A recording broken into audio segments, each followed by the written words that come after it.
بسم اللہ الرحمن الرحیم نحمدہ ونصلی علی رسولہ الکریم۔ ماشاءاللہ بات تو تفصیل سے ہو گئی۔ یہ تو بڑی مجلس بابرکت تھی جس میں حضرت مولانا سید محمود مدنی صاحب دامت برکاتہم تشریف فرماتے، ان کے ملفوظات سنے، اور پھر ہم سب کے استاد مکرم حضرت مفتی اسماعیل صاحب دامت برکاتہم تشریف لائے، ان کے بھی ملفوظات سنے۔ پھر الحمدللہ یہ ہمارے جو مقامی علماء میں سے ہمارے حضرت مولانا مرغوب صاحب دامت برکاتہم، حضرت مولانا خلیل صاحب دامت برکاتہم کا بیان ہوا۔ اب کچھ لمبی بات کہنے کی تو ضرورت نہیں ہے کہ کل بھی ذرا نماز تاخیر سے ہوئی، اور کل تو آپ لوگوں نے برداشت کیا اس لیے کہ اس کے بعد آپ کا اکرام بھی ہونے والا تھا،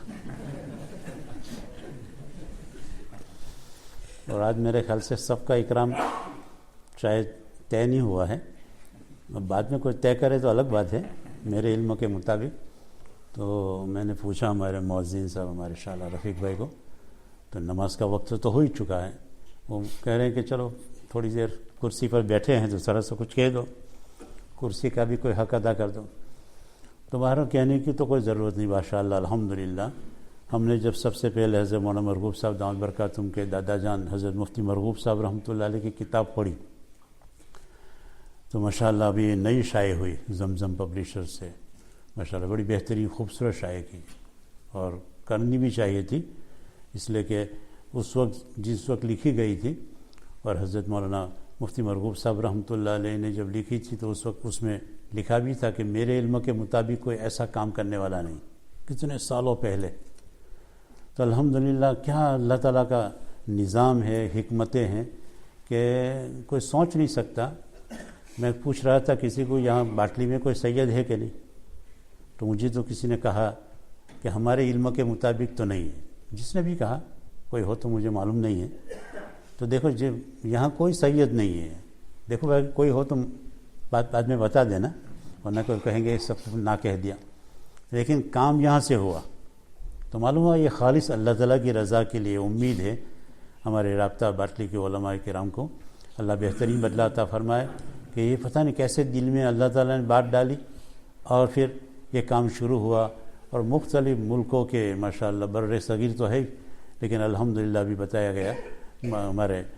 حضرت نے اپنے مولانا عبدالرحیم میر صاحب کے ذریعے سے جو ابھی عمرہ سے آئے، تو وہاں مدینہ منورہ میں اور وہاں کے حضرات جو سادات میں سے ہیں ان کی بھی فہرست بھی آ گئی ہے الحمدللہ۔ تو کیسا کام، چھوٹا سا کام شروع کیا تھا، اس وقت تصور بھی نہیں تھا کہ مختلف ملکوں میں یہ ہماری امداد جائے گی سادات کے وہاں۔ تو کتنی خوشی کی بات ہے۔ مولانا مرغوب صاحب نے تو ماشاءاللہ اس پر واقعات بھی بیان فرما دیے، وہ کوئی تفصیل کرنے کی بھی ضرورت نہیں ہے۔ بہرحال ایک واقعہ میں نے ایک بزرگ سے سنا ہے، اور میں نے کوئی کتاب میں دیکھا نہیں ہے، لیکن بہرحال بزرگ بیان کرنے والے معتبر ہے، آپ سب حضرات ان کو جانتے ہیں، حضرت مولانا سلیم دورہ صاحب دامت برکاتہم۔ میں اس مجلس میں موجود تھا، اور حضرت نے یہ واقعہ سنایا کہ شیخ بہاؤالدین زکریا ملتانی رحمۃ اللہ علیہ بڑے ملتان شریف میں ماشاءاللہ آرام فرما رہے ہیں، ان کا واقعہ سنایا۔ میرے لیے تو نیا ہی تھا، کسی کتاب میں دیکھا بھی نہیں تھا، لیکن جب بیان کرنے والے جیسے مولانا مرغوب صاحب نے بیان کیا، ہمارے نزدیک معتبر علماء ہیں تو ہمیں کوئی حوالے کی ضرورت نہیں ہوتی۔ تو بہرحال مولانا فرما رہے تھے کہ ایک آدمی آیا حضرت یعنی کسی کے پاس، اور نہیں ان کے پاس ہی آیا، مولانا زکریا ملتانی رحمۃ اللہ علیہ، شیخ زکریا رحمۃ اللہ علیہ کے پاس آیا، اور اس کو ایک جو رقم مانگی ہوگی اس کو دے دی۔ اس طرح دوسرا آدمی آیا جس کو حضرت جانتے تھے کہ یہ سید نہیں ہے، پہلے والے نے تو سید تھا اور اس نے کہا بھی میں سید ہوں۔ دوسرا آدمی بھی کھڑا ہوا، اس نے کہا میں بھی سید ہوں، مجھے بھی کوئی امداد کرو۔ تو ان کو تو معلوم تھا یہیں رہتے تھے کہ یہ سید نہیں ہے، تو ان کا کہنا ہے حضرت مولانا سلیم صاحب دامت برکاتہم کا کہ فوراً مدینہ منورہ تک راستہ کھل گیا، اور نبی صلی اللہ علیہ وسلم کی زیارت ہوئی بیداری میں اسی وقت۔ اور مولانا زکریا ملتانی رحمۃ اللہ نے حضرت نے اس کی طرف دیکھا کہ نبی صلی اللہ علیہ وسلم تشریف فرما ہے، اور یہ فرما رہے ہیں کہ آج تمہارا امتحان ہوگا کہ میرے نام لے کر، یعنی میں سید ہوں، اگر وہ صحیح ہے کہ غلط ہے وہ الگ بات ہے، میرے نام لے کر تم سے امداد مانگ رہا ہے تو تم دیتے ہو کہ نہیں دیتے ہو۔ یہ واقعہ میں نے پہلی مرتبہ سنا، بہرحال مولانا سلیم صاحب دامت برکاتہم اللہ تعالیٰ حضرت کی عمر میں برکت عطا فرمائے، تو حضرت نے اس کو اس سے ڈبل دیا، جو پہلے سے دیا، پہلے جس کو دیا تھا نا واقعی صحیح، اس سے بھی زیادہ اس کو دیا، کس نے؟ نبی صلی اللہ علیہ وسلم کی زیارت ہوئی۔ تو بہرحال مولانا نے بھی فرمایا کہ بہت زیادہ تحقیق کی ضرورت نہیں ہے، سرسری جتنی ہم سے تحقیق ہو سکے تحقیق کر لیں گے اور اللہ تعالیٰ کے اوپر چھوڑ دیتے ہیں، اس لیے کہ کسی کے گھر میں جا کر کوئی اس کا خزانہ تو چیک نہیں کر سکتے۔ ہم نے دیکھا کہ بھئی یہ سید ہے اور معلوم بھی ہے، تو اتنی تحقیق کافی ہے۔ اگر خدا نہ خواستہ اس تحقیق کے بعد بھی ہمارا یعنی کچھ بعد میں معلوم ہوا تو کوئی پکڑ نہیں ہوگی، ہمارے بس میں جتنا تھا ہم نے کر دیا۔ ہم نے ابھی مولانا کل تشریف لائے تھے مفتی شبیر صاحب دعوت برکاتہم، جو بلیک بن سے ہمارے اس جلسے کے گزشتہ کل کے جلسے کے صدر تھے، تو کھانے کے اندر بات کرتے کرتے مفتی کرام اللہ صاحب کا ذکر آیا، ہمارے بلیک بن کے ماشاءاللہ، بلکہ پورے برطانیہ کے علماء کرام میں سے ہیں، شیخ الحدیث مولانا اسلام الحق صاحب رحمۃ اللہ علیہ کے صاحبزادے، اور ان کی کیا ایک سید کی خدمت میں تقریباً 25 سال رہے مفتی کرام الحق صاحب راندیر میں حضرت اقدس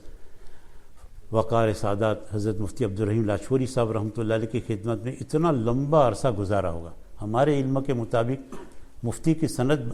کسی کو ملنے کے بعد اتنا لمبا عرصہ کسی تجربہ کار مفتی کی خدمت میں گزارا ہو، میری معلومات میں تو کوئی نہیں۔ تو مجھے جب مفتی صاحب کا خط ملا ہے، مفتی عبدالرحیم لاجپوری صاحب رحمۃ اللہ علیہ کا، جب مفتی کرام الحق صاحب یہاں بلیک بن آ گئے تو خط میں لکھا ہے یہ مفتی کرام الحق صاحب آئے ہیں، انہوں نے میرے سر کے بال تک کاٹے۔ دیکھو اس کا کیا صلہ ملا کہ ایک مفتی کی خدمت کی اور وہاں بیٹھے رہتے تھے، جامعہ حسینیہ راندیر میں پڑھاتے بھی تھے اور مفتی صاحب کی خدمت میں جاتے تھے، فتاویٰ کی کتاب وغیرہ حضرت کو نکال کر دیتے تھے، اپنی آنکھوں سے دیکھا، اور سیدھے سادھے بیٹھے رہتے تھے، پتہ بھی نہیں چلتا کہ یہ مفتی کرام الحق صاحب ہے۔ تو کل مفتی شبیر صاحب فرما رہے تھے کہ تواضع اس قدر ہے مفتی کرام الحق صاحب میں کہ جب بلیک بن مفتی عبدالصمد صاحب کا دارالعلوم، بلیک بن دارالعلوم میں کوئی فتویٰ پوچھنے کے لیے آتا ہے اور فتوے کا جواب دیتے ہیں تو کہتے ہیں کہ نہیں تم پہلے دستخط کرو، یعنی مفتی شبیر صاحب کو کہتے تم پہلے دستخط کرو میں کروں گا۔ تو کہا، میں نے کہا یہ تو بہت تواضع ہے، تو کہ تواضع کے ساتھ تقویٰ بھی بہت ہے مفتی کرام صاحب کا۔ وہ سید نہیں ہے لیکن دیکھو سید کے ساتھ رہنا، ان کے اکرام، ان کی خدمت، اللہ نے کیا صلہ دیا۔ میں سمجھتا ہوں کہ ایسی تواضع تو ہم نے شاید دیکھی بھی نہیں ہوگی۔ اگر ان کے سامنے کوئی ان کی تعریف کرے تو وہ پاؤں پکڑ لیتے ہیں۔ میں بھی ایک مرتبہ جماعت میں تھا ان کی مسجد میں، تو مجھے کہا کہ بس یار کہ میرے تو ساتھی ہے۔ تو دیکھو ماشاءاللہ الحمدللہ جہاں بھی سید ہو، جس جگہ بھی ہو، ماشاءاللہ ہمارے مولانا صلاح الدین صاحب دامت برکاتہم تشریف فرما ہے، جو مرکز کے شیخ الحدیث حضرت مولانا سید مصلح الدین صاحب رحمۃ اللہ علیہ کے صاحبزادے، یہ سید ہے، باقاعدہ ان کے پاس شجرہ ہے اور سب لوگ جانتے بھی ہیں۔ اتنے قریب رہے ڈیوزبری مرکز پر اور تقریباً 20 21 22 سال گزارے، شاید کتنے لوگ ہوں گے باٹلی کے جو ان کی زیارت نہیں کر سکے ہوں گے اتنے۔ اور ماشاءاللہ اس مسجد سے بڑا تعلق رہا ان کا، اور ماشاءاللہ یہاں آخری اعتکاف بھی یہی طے ہوا تھا ہمارے امام صاحب کی کوشش سے، لیکن لاک ڈاؤن کی وجہ سے کچھ حالات آئے جس کی وجہ سے اعتکاف تو نہیں ہو سکا، لیکن وہ پتہ نہیں کتنا ثواب لے کر گئے، کتنے اجر، اور پتہ نہیں کیسے کیسے انہوں نے شاگرد ہے۔ تو مولانا صلاح الدین صاحب اس مجلس میں تشریف فرما ہے، اس لیے میں کسی کو دعوت تو میں اپنی طرف سے نہیں دوں گا، باقی آپ چاہے تو مولانا بات لمبی ہو جائے گی، اس لیے کہ اکرام کا مسئلہ تو ہے نہیں، اس لیے کہ لوگ کہیں گے کہ بھئی یہ کل بھی بہت دیر لگا دی اور آج بھی دیر لگائیں گے، تو میں تو آخر میں یہی درخواست کرتا ہوں ہمارے مولانا مرغوب صاحب دعا پر ختم کر دیں۔